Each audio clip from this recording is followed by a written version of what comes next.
Hey there, folks. Welcome to another episode of the Smooth Burrito. I'm Frank, And I'm Trevor. and we're old. We're old men, and Yeah. we're gonna talk about video games and why you young whippersnappers need to play the ColecoVision. Fuck yeah. So, what you been playing, man? Well, I mean, it's been a while. I played a lot. I think the vast majority of my time was probably spent with three games. Um, Zelda Tears of the Kingdom, Diablo 4, and Final Fantasy 16. I have a lot to say about these three games. Um, Tears of the Kingdom, like Breath of the Wild for a long time was not only like my favorite Zelda game, but was my favorite game, period.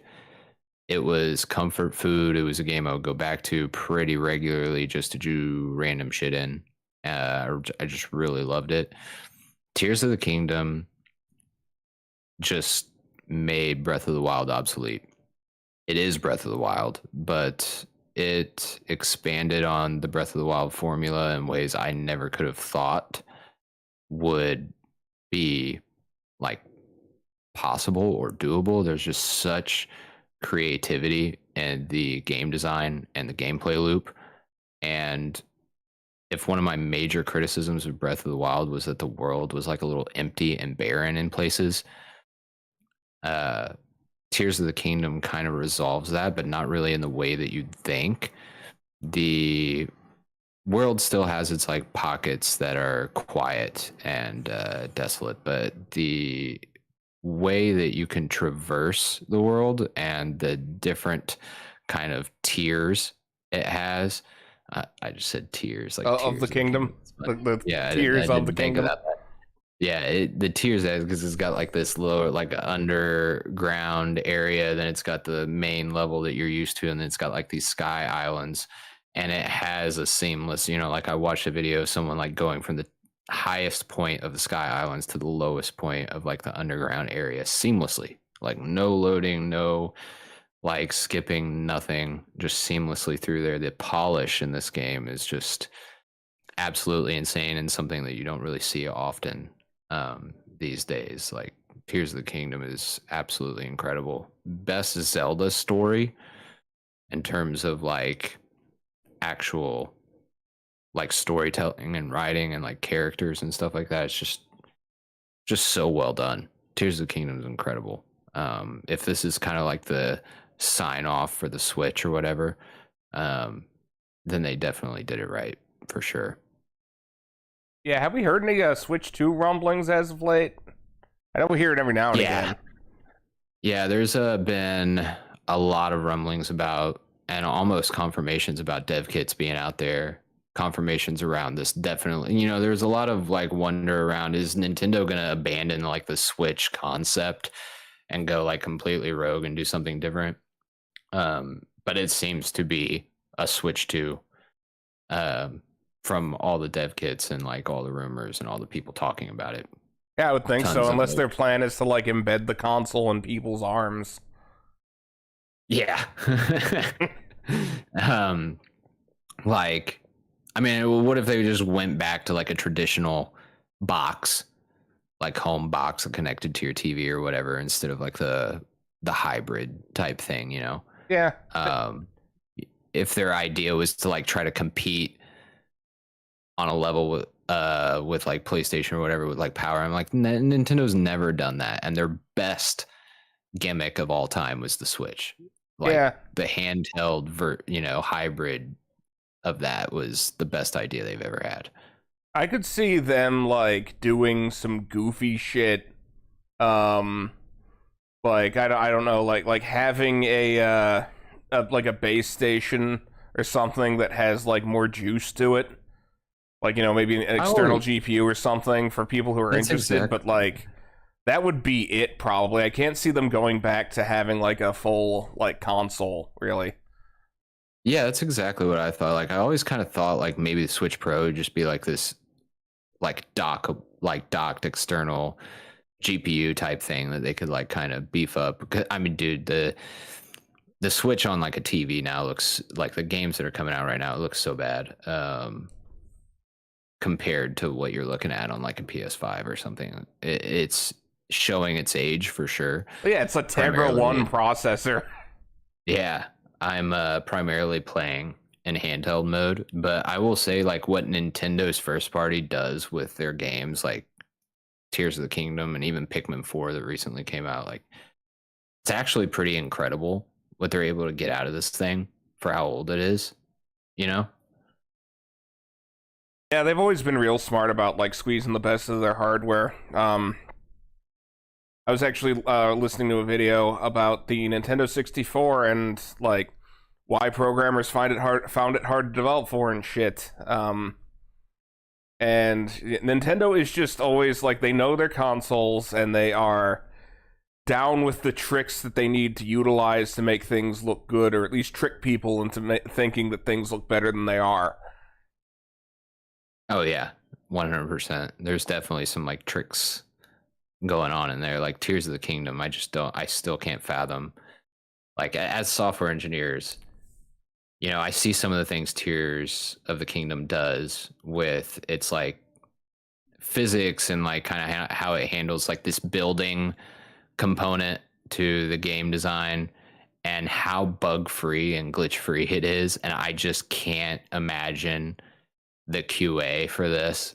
Like I just can't imagine the back and forth between the QA and the engineers on a game like this. It just, I don't even know how it released in the state that it did. It's nuts.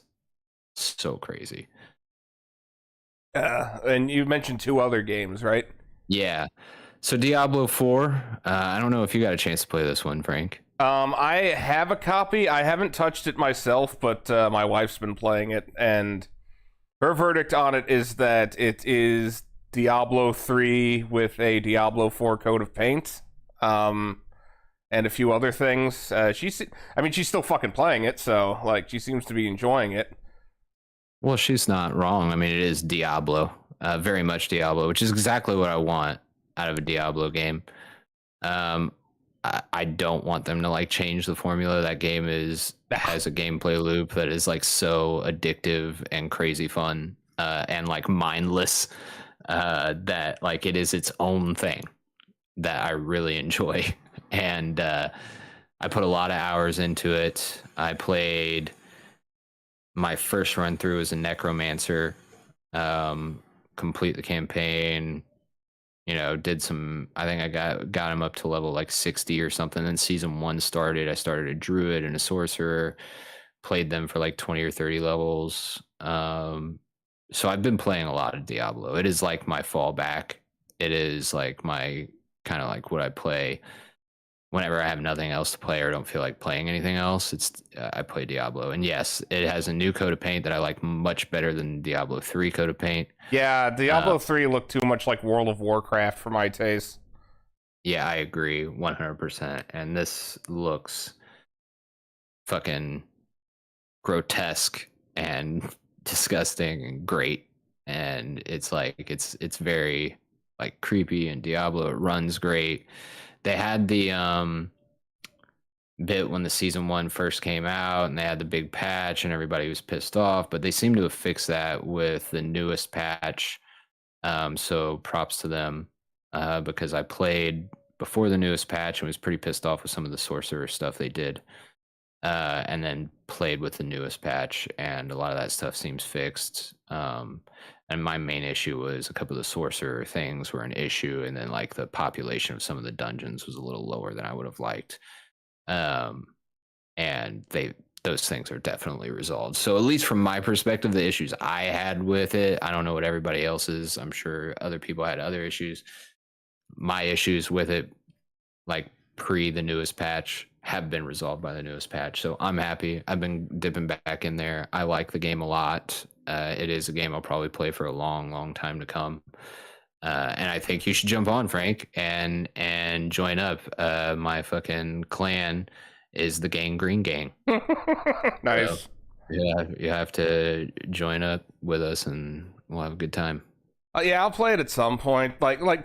So I wasn't going to buy it initially, and then my friend, shouts to Chance, he got me a copy for my birthday, which, and then like I knew Danny wanted to play it more than I did, so I was just like, it's just sitting there. Why don't you like play it? Because I'm not currently. And the reason why we didn't get two copies, because like we end up getting two copies of games because we both want to play together, but I don't want to give Activision money.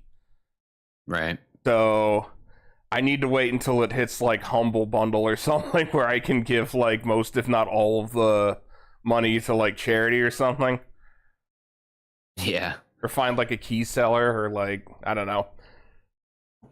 But yeah. Or get it as another gift. Yeah, exactly. What was your third game? It was Final Fantasy 16. Oh yeah. Now, I feel a few different ways about this because I'm a really big Final Fantasy fan. I've played every single mainline Final Fantasy game and some of the not mainline Final Fantasy games. But every time a Final Fantasy game comes out, it launches, that is a day one buy for me. That is a play until I finish. Like, that is a big deal. Love Final Fantasy games. It's kind of a nostalgia thing. Me and my uncle, who's passed away now, we used to play a lot of Final Fantasy. He's the one who got me into the series. So it's like a big deal to me to play these games. And prior to the launch of Final Fantasy 16, I was like open to the new action heavy style and like the new kind of like old school Game of Thrones kind of aesthetic that they're going for. They had the mature rating on there, so lots of blood and, you know, mature themes and stuff like that. And so I knew it was going to be different. And I liked all of that about this game. The combat system is great. It's so fun. It's a great time to run around and just fuck shit up, right? It screams like Devil May Cry. I think one of the older like Devil May Cry developers helped out with the combat system on this game. It shows. It was great fun. Nice. There's one huge problem I have with it, and it's the linearity of it. This harkens back to like maybe, I want to say, Final Fantasy 13, which was like the first really more linear Final Fantasy that I can recall. Like whenever I played the mainline games, I think 13 was like the first one where I jumped in and was like, this is a lot more linear than what I'm like used to. Like, it's a very more like story focused game where it has you go from like point A, point B, and like 13 ends up opening up a little bit way deep into the game, but definitely not enough. You know what I mean? And so 16 seems to keep that linearity for like the entire game, and it basically is really focused on this great story. I really like the characters. The main, protagonist is great. I like him. What the hell was his name again? Clive? Clive, yeah. I like him. I like the other characters that get involved. His uncle is like my favorite character in the whole game. Like every time that guy is in there, it's a fucking laugh. It's like, it's just fun. So there's like a lot of characters like that. I did like that aspect of the game. I just want like in an RPG, in a Final Fantasy game, I want the grinding and like the things that I'm doing, like the gear that I'm getting, the weapons that I'm crafting, like these things to all have an impact. And when you make a story so linear, it just feels like all that other RPG stuff's just not necessary. Because there's no incentive for me to like, okay, well, maybe I want to like fight these extra bosses or grind this or do these side quests or do like explore over here because I might find some unique thing that's gonna help me do this other thing. But everything seems in this game seems so focused on like that main storyline that it kind of like just keeps you on that path. And yeah, you're allowed to like veer off and like go to different, like fast travel to like different sections. But even those sections are like super linear, you know what I mean? They're not like super open. And so you get used to it after a while. It's a really long game. I may have spent, I want to say like 50 hours in the campaign. Damn. But I did do like a lot of, you know, like there were like little mini side quests or like little, you know, like bosses that you could like go fight or whatever. But I just never felt that anything that I was finding, like any of the gear that I was getting, any of the things that I was crafting had like a real impact, because some mainline story thing that I would do would give me the stuff that I need to craft for a weapon that would be better than everything else that I would have found previously, right? So it's like they're setting you up. Yeah, because like for, if your shit's that linear, you're gonna end up like tailoring the difficulty to the idea of, oh, I'm just gonna run through the campaign real quick. Yeah, exactly. And so like they set you up on this like main storyline, right? And it's like, oh, like I went through like this phase kind of the like more, I'd say like the, you know, from like the 20 to 40% mark of the main campaign, where I was like going out and trying to do side shit and like gather, you know, materials and like craft some weapons and like do all that stuff. And then I would like craft some weapon that I thought was like cool, right? And then I would do like 2 main quests and they would give me all the stuff I needed to craft some weapon that was just like way better.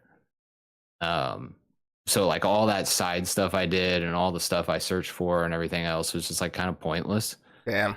Because the main quest ended up just giving me the thing that I needed to be geared up and ready for whatever was next in the main story. And for me, that kind of just like, from a pacing standpoint, from like an old, like from kind of somebody who's from like the old school days where like, yeah, you have to grind, like you got to work to get the good shit in the game. So for somebody that likes doing that, that kind of sucked. But overall, the boss fights in Final Fantasy 16 are the best boss fights in any game I've ever played. There are just some like incredible set pieces. This was one of those games where like I played on a PlayStation 5 and it was like the true, like first like true kind of like, I want to say next gen type of experience where like really fucking blew me away. Like how incredible this game looked, how well it ran, like in some of these boss fights, and like how everything just kind of came together, and like how the mechanics would change up on a dime, like things would get larger than life and then kind of get really like, you know, close up and personal. And it was just like, it was just so insane, like so high budget, like so much went into this game, dude. And it was so clear, so obvious. Am I gonna rank Final Fantasy 16 as like a top 5 Final Fantasy game for me? No, I'm not. And some people talk about it like it is. It's not. It's just not up there with like the top dogs. It's not. They're not making them better than 6. It's just not happening.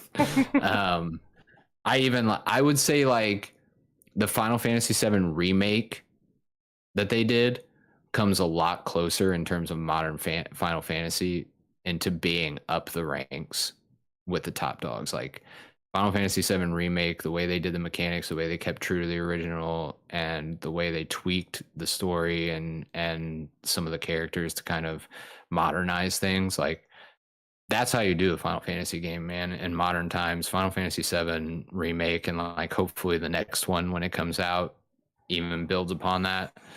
That's how you do it. Final Fantasy 16, great, but just not on that level. Yeah, I watched some footage. Like I've watched a lot of gameplay of 16, and honestly, like it looked more like a Dragon's Dogma or something to me than like a Final Fantasy game. Yeah, but Final Fantasy is known for just doing some weird shit. Oh yeah, they with their experiment all the time. Yeah, and that's what I like about it. But yeah, this one I just would have rather not been so linear. You know what I mean? Nice. Well, I have been playing F-Zero X on Nintendo 64. Hell yeah, dude.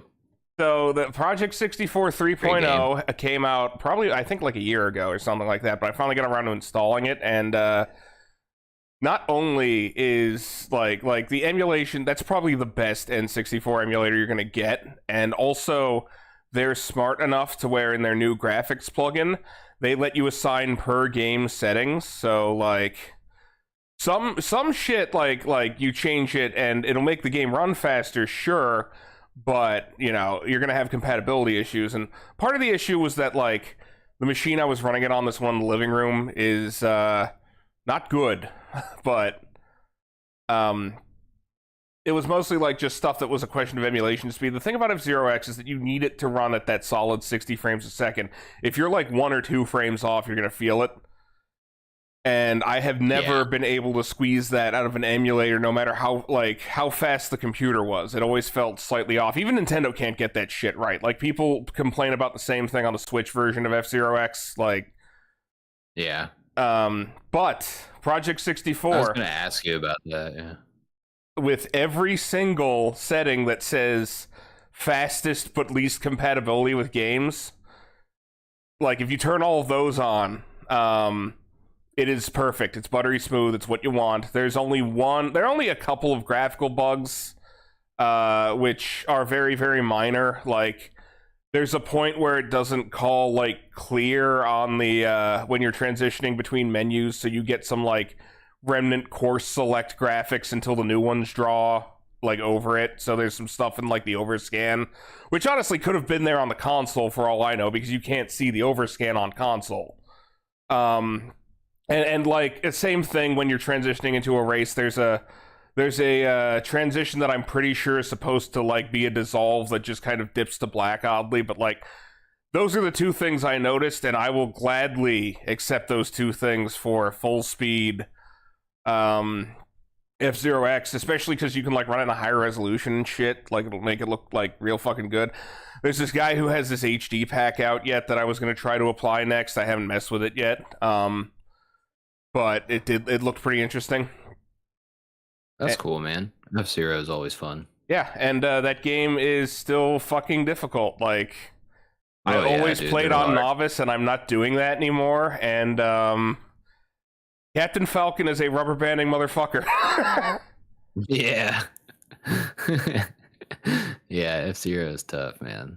I love those games. I mean, I always wonder, like, what's the next, like, what was it? Somebody posted something that was like, what was more likely to be rebooted next? And it was like F-Zero, Star Fox, or Kid Icarus. Oh, Jesus. I'd say at this point, did Sakurai retire, or did he just retire from Smash? I don't know that he retired, period. Well, he's retired like 3 times, but he always just ends up making another Smash Bros. Game. Yeah. So, like, I could see him doing another Kid Icarus, like, in the in-between times between him being convinced to make another Smash Bros. Game. I think that, like they're not going to touch Star Fox because of how Star Fox Zero went. Like, you might get another one of those on like the Switch 3 or something, but like I don't think they're going to touch it anytime soon. And granted, I could be wrong. I've been wrong before, but like it just doesn't feel like that. And then like F-Zero, they just strip for parts to bolt shit onto Mario Kart. I think F-Zero has a chance because Kid Icarus had a shot on the 3DS and it was like mixed, right? It like got good reviews but didn't sell that well, I don't think. And it used too much of like the stick of the bottom screen. I think it was just like too weird in the gameplay mechanics to get out there. And then Star Fox was on the Wii U, which was just a generation ago. Yeah. How many years ago was that? I want to say 10 to 15 years ago. Something like Star that, Fox yeah. Zero. Yeah, like GX on the no. GP Legend on the Game Boy Advance for North America. Climax for Japanese people because they got one that we didn't, the sequel to GP Legend. I think that there's a chance that F-Zero gets a shot. You know what I mean? It's one of those things that Nintendo has in their back pocket, and if Switch 2 comes out, they want to build some hype. You know what I mean? Yeah. They release a new F-Zero game. I could see it. I would love to see it. I think that there's a lot of creative shit that you could definitely do with that setting, especially like you don't have to make it just a racing game because like the line that whenever people would ask like Miyamoto or somebody about, hey, is there going to be another F-Zero, is like, we don't have any ideas for how to iterate on it, and we don't just want to make like another thing. Although I feel like in a lot of ways that's where they shoot themselves in the foot. Because if they hadn't tried iterating on Star Fox Zero, it would have been a much better game. But I digress. Yeah. So like, I think if they realized that, like, and you kind of saw hints of it in GX with the Captain Falcon Adventure Mode, or whatever the fuck it was called, where like, you know, he would have like these scenarios where he's actually meeting and interacting with like Samurai Goro, and you get to see like their relationship outside of like racing and shit, and like Captain Falcon's a fucking bounty hunter. If you wanted to make a mode where like you race but also you run around beating the shit out of people, like do that. Things that you want to farm out to platinum, just have like fucking have platinum make the next one, and have like a mode where it's racing, it's customization, and it is like beating the shit out of people for money. There you go. Yeah. I just made you a new F-Zero. But in the meantime, there is Aero GPX, which is an indie game that this guy's been working on. I back them on Kickstarter. I'm in their Discord. There's a lot of interesting stuff happening, and it definitely looks like there have been other games that people have said this is an F-Zero successor, but they've always kind of targeted GX. This seems to be the first one that's actually targeting feeling like X on N64, and that's my F-Zero. Like, F-Zero is a game with a fucking metal soundtrack, okay? Yeah. Got metal and comic book art, and like... But that's my biggest criticism of GX, is that I feel like the aesthetic was a massive step down. And then you had Climax, which like used the aesthetics from the anime, and that anime was like literally dubbed by 4 kids. That's the amount of money they spent on that anime. Yeah. Like it looks like Yu-Gi-Oh! Like especially the later seasons of Yu-Gi-Oh! Where everything just looks really cheap. Like, in my mind, if you want to make an F-Zero anime, or really, in my mind, if you want to make an F-Zero X anime, you need, like, first off, you're doing, like, an OVA, because it's going to be expensive, or something, and you're going to get, like, Mamoru Oshii or somebody to do it, or, like, Shiro Masamune. Right. Like, some cool cyberpunk shit. Like, there's actually a segment in, a compilation movie, not like an anime compilation, like a compilation of shorts made by one animator. I think it was Oshii in this case. I can't remember which one it was. It wasn't Robot Dreams, even though that is one. But there's this segment called The Running Man that's basically just like what I want out of an F-Zero X anime. So, yeah, look that up. It's not the Schwarzenegger movie. Although that's also fun to watch. Movie. But yeah, I've been playing that. I've been playing like some fighting games, of course. Got some Street Fighter the movie in. Got some One Must Fall in. Other than that, yeah, not much for me in the way of stuff I've been playing. Other than like I was playing Minish Cap until I accidentally dropped the handheld behind my couch. Oh no! What were you playing it on? I have like I can't remember who made it. It's like one of those Android handhelds. Yeah. Like an RGX GM, whatever the fuck. It's good enough to like run Dreamcast games full speed, so there's also like a fork of PCSX2 in there, and I saw that and I was like, no fucking way, but I couldn't get it to run. Right. But yeah, I was playing it on that. Like the Game Boy emulation is basically perfect. I didn't have any problems there. I did not really like the game much, so no. I'm gonna say the words "A Link to the Past" a lot within the next 10 minutes, so brace yourself.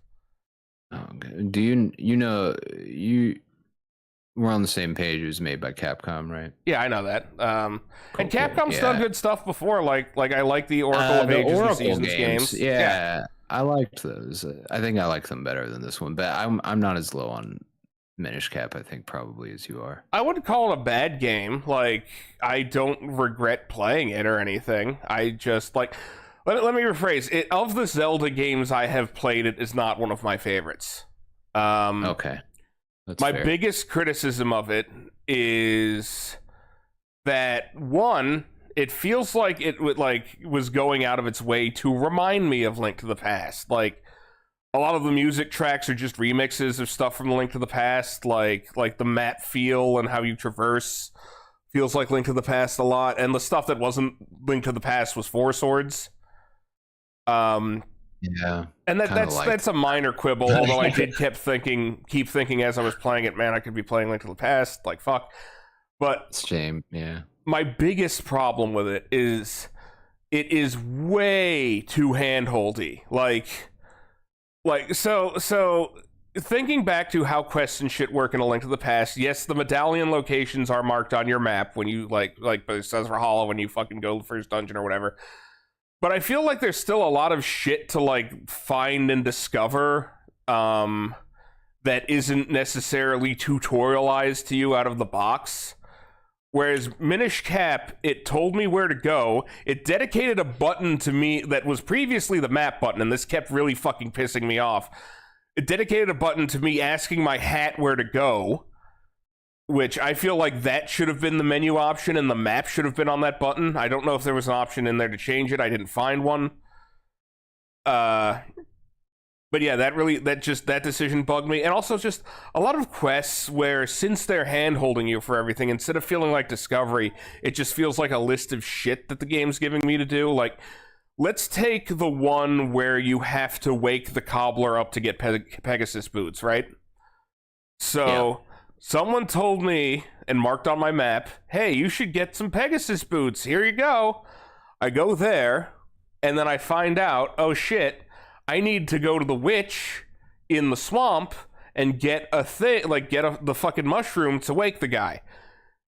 Here's a marker on your map. Go traverse the entire map distance again, and then come back. And the first time, even though the game's holding your hand, it was holding my hand on everything except for being kind of ambivalent on what I was actually getting from the witch. So I bought the fucking pet potion that she has, the thing that restores your shit. Because I didn't know, that wasn't what I wanted. I brought that to the cobbler, and then I just drank it myself, and I was like, well, fuck, obviously that wasn't it. It turns out it was the mushroom that I thought was just like a background element. So I bring all that shit to that guy, so then now I have the boots, so now I can go back to the thing that had told me I needed the boots in the first place and get into the actual, meat of the dungeon area. Mm-hmm. And I'm just...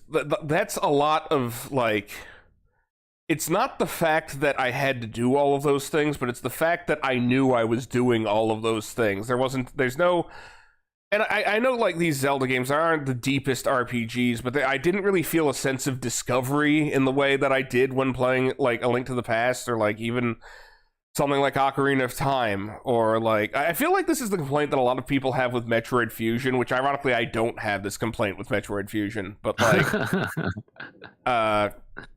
mostly because Metroid Fusion will get you to listen to the computer and then fuck with you, which I love. But yeah, I don't know. It just felt too tutorialized to me, and then the bosses weren't really difficult at all. Like I know it's a kid's game, but it felt like a kid's game, if that makes any sense. Yeah, and I think that is where the difference in the Zelda games. I can't remember the Oracle games because it's been so long. All those got added to the Switch as well, so nice. I should play through those again. Were those as tutorial heavy?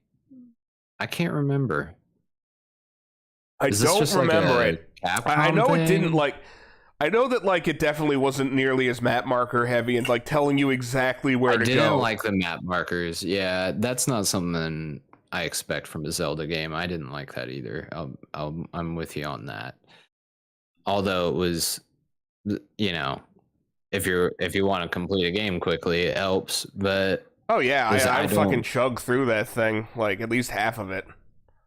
Yeah, I don't look forward uh to like playing games where I have like just a map marker and like just go to this map marker. Now go to this map marker. Now go to this map marker and do something. I don't like that. And it doesn't help that, like, at least in the case of a 2D Zelda, like, but usually the exploration is the thing, like, because honestly, like, that from the series inception, like, there have been interviews with Miyamoto where he was like, I based it on looking, like, going through the woods and exploring when I was a kid. So, like, exploration's the base, and the combat in these games, I mean, it's serviceable. It does what it needs to. I'm talking about the 2D ones exclusively. I know the 3D ones are a bit, like, more interesting in terms of combat, but, like, it's just serviceable. It's not amazing. So if you make the exploration part rote, you are just left with, like, unfulfilling combat.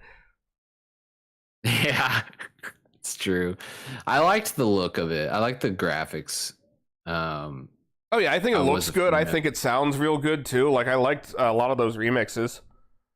Yeah, the art style was cool. I liked the remix and the soundtrack. I did have some fun with some of the dungeons. I think I don't know. I had a good time. I didn't finish it because I got tied up with Tears of the Kingdom. Much better game. But yeah, it was a good time while it lasted.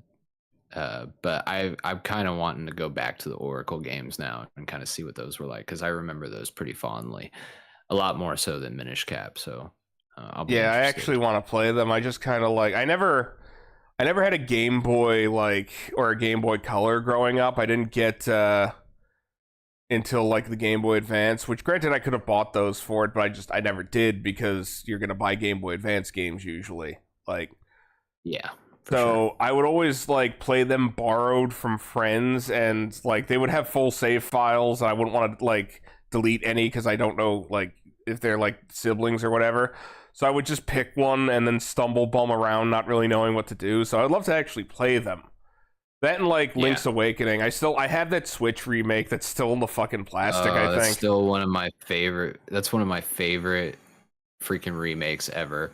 I still go back and play that game regularly because you can just, if you know the game, which I do very well. I've played the original so many times. I even have like the little Game and Watch that has it on it. Nice. And if you know the game really well, you could like go through and like 100% complete that like really quick. And it's just fun to do. It's like that's like another comfort food game for me sometimes. Like on the Switch, I'll boot it up. It looks really good. It's fun. It's old school but looks new. The like fresh coat of paint, like the graphic style and everything else is really cool. The sound, like the actual like soundtrack and like the sounds in the game and stuff is like just really really cool. Everything's just great in that game, and it's just like a real good feel good game. Nice. Yeah, I liked the things that they were doing with the depth of field and doing that perspective thing where you make like shit look miniaturized. Yeah. That looked real cool to me. I wish that Nintendo would remake like more of the 2D Zeldas, not in that exact art style, but like in a modern take. You know what I mean? Like I feel like there's a lot of like really good old school 2D Zelda games that are kind of just still look too old school. Yeah. You know what I mean? They like to fuck with it. Like they made like a Link Between Worlds, but they usually do more stuff like that than like direct remakes. Sequel. Yeah. I liked A Link Between Worlds. I didn't like it as much as everyone else liked it. I still haven't played it.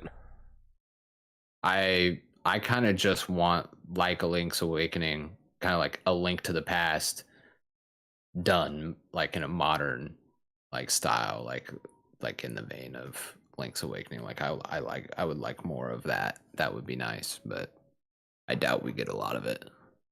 Yeah, that would be cool though. But yeah, that's my Minish Cap review. I think that if you're into Zelda games and you haven't played it, it's better than the one that's on the fucking train. That's for damn sure. Spirit Tracks. Yeah, Spirit Tracks. Yeah. What was the other one? Phantom Hourglass. That one's terrible too. Yeah, it's better than those. It's probably better than Skyward Sword. Um, DS really got it bad with the whole fucking Zelda stuff. You know, the DS didn't really get a good one, did they? no, they that was kind of the point where they didn't really know what the fuck they were doing with like the franchise, like because I think at that point you had like Twilight Princess, aka Hot Topic Zelda, come out, and so everything was like really gothy and like like angsty. But that's hard to do with the top-down style, so they reverted to like Wind Waker art. But like then you're kind of just you're kind of waffling on what the fuck this series actually is, and then they did the Nintendo thing of like trying to jam in new mechanics and shit that weren't fully thought out, Yeah. and just kind of served to actually weaken the game. I never played that weird ass Tingle game that got released. I think that might have been a Club Nintendo exclusive here, actually. Or it might just not have come out. Like freshly picked Tingle's Rosy Rupee Land. I never fucked with that. Yeah. I have no idea. I never did either. The 3DS got some good ones. You know, they got the Ocarina of Time and Majora's Mask remakes, which are stranded on there right now, which sucks.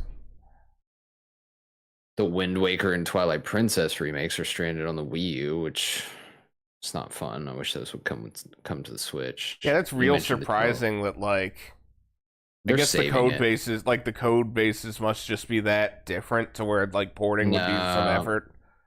I don't think it's it. I think they're saving it. Oh.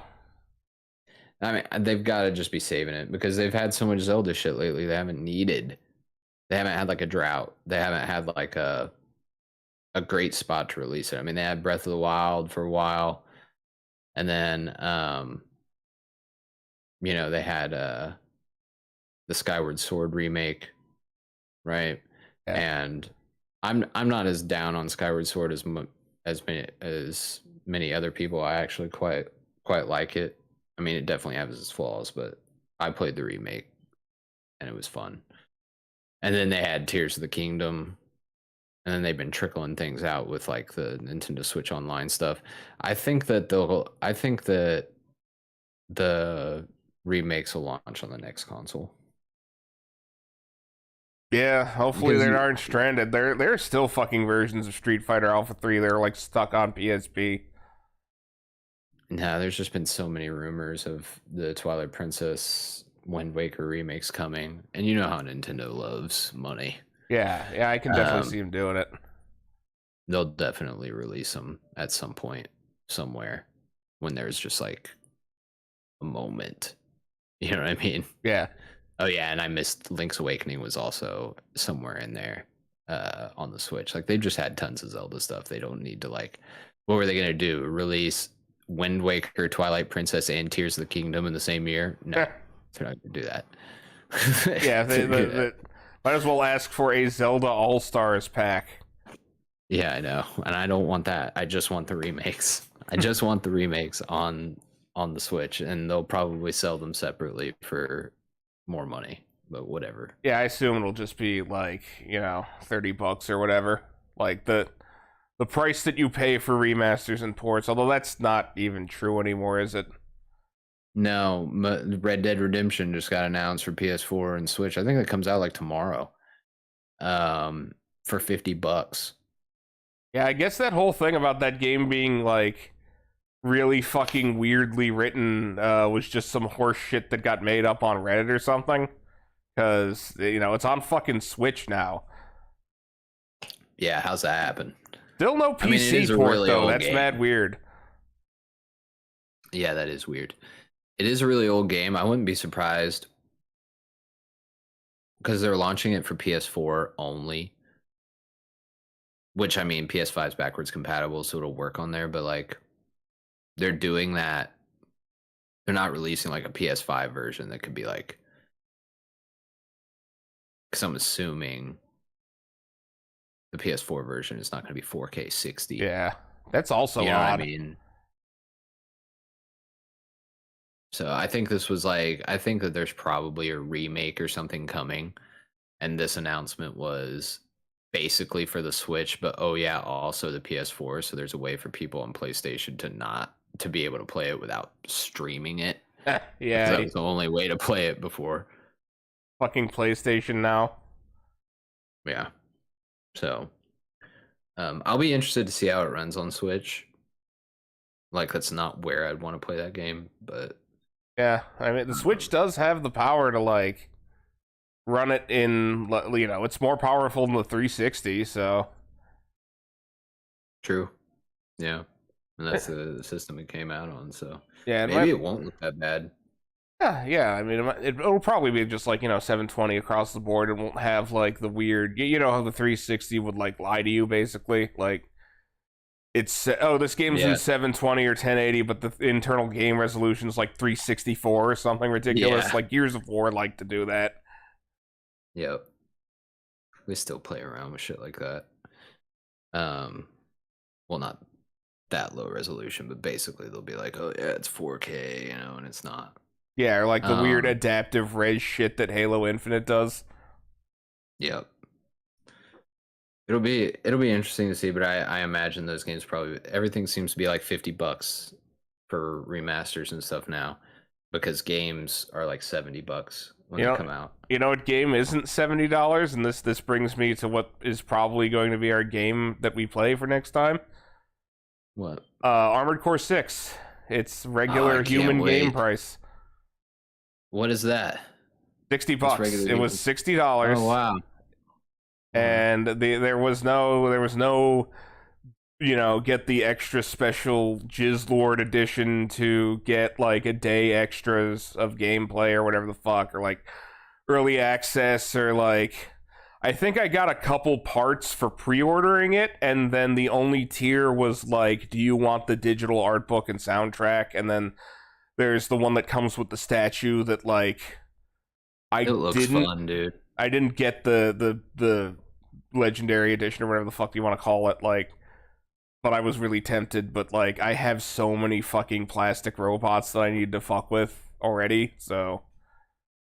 But yeah, that game looks sick. I'm real fucking excited. It looks like what I wanted, which is them figuring out how to do the combat from like the PlayStation 2 era Armored Core games in a way that like the people who like the PlayStation 3 era Armored Core games would also enjoy. Yeah. And like the gameplay preview where like you're going up against that big ass arms fort and you have to like take out one of the fucking legs, and then the whole level falls over and then you get on it. Yeah. Yeah, it looks like a good time. I'm kind of excited to play Baldur's Gate 3 too. Yeah, that game looked cool. I might end up picking that up at some point. I'm not like the biggest RPG guy, or at least like non-ARPG guy, I guess turn-based, if I could speak like someone who knows what a video game is. I guess that's kind of more of a turn-based tactics game though, and I do like those.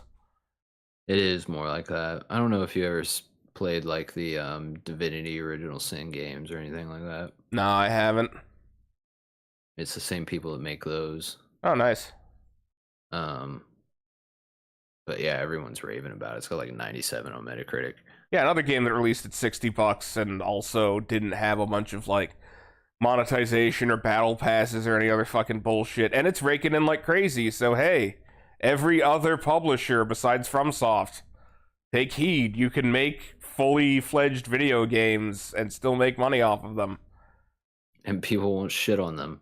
Not everything has to be a live service game like that fucking Exoprimal game that Capcom released that like apparently actually plays good, but like nobody cared because it looks like Anthem, Destiny, Overwatch.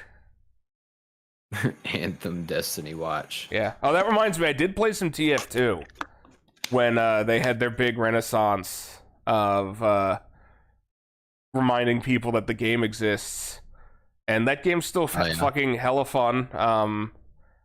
And I'm glad that it has more players at this point than Overwatch 2 does. I find that really funny. Oh yeah, that is hilarious. I was never much of an Overwatch fan, to be honest. Just like I saw it and I was like, so this is TF2 except it has the personality of like the Avengers movies, but without having the superheroes that people like.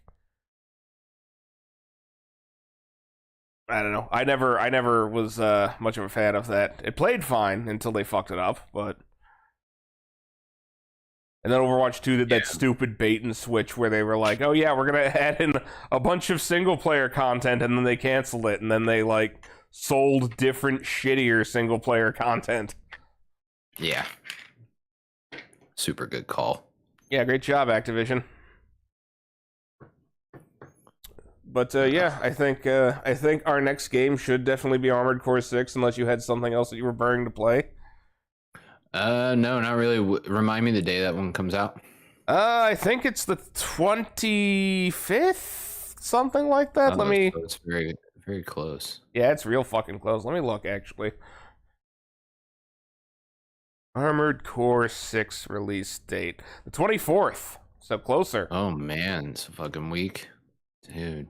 Yeah, we are breathing down the fucking neck of that. That's that's gonna be next Thursday. That's exciting. Yeah, that's the next one then. We'll play that and then talk about it. Yeah, there is no way in fuck that you're getting a negative review of that game out of me. Yeah. Unless it somehow makes my controller grow a robot arm that then punches me directly in the nuts. The entire time you're playing it. Yeah. Which Frank would still probably play it for hours. Yeah, you're not fucking ripping me away from that game, but that'll be fucking cool. Did you have anything else you wanted to cover? No, man, that's it. All right, well, I think that's going to be it for this episode. We will catch you later. Catch you later.